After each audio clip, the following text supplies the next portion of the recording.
В роботі збирали солому, загорівся комбайн.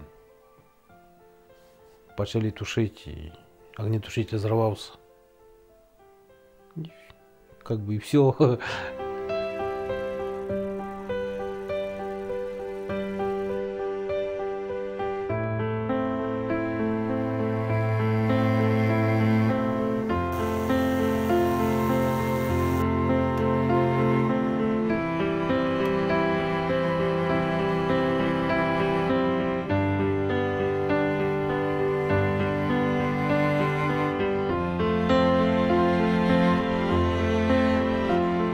Для меня, знаете, какой-то страх был, думаю, ну как.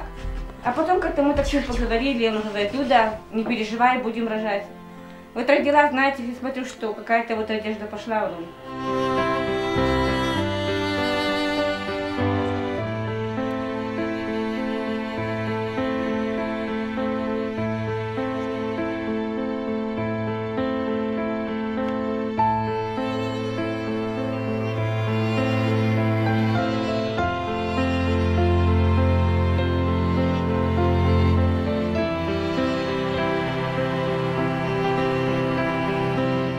Вызывали меня в этот, как оно? В прокуратуру нас. Прокуратуру это. Что? Ну я скажу, что тут, что зробишь? Получилось так, не получилось, что тут? Кто виноватый, кто не виноватый.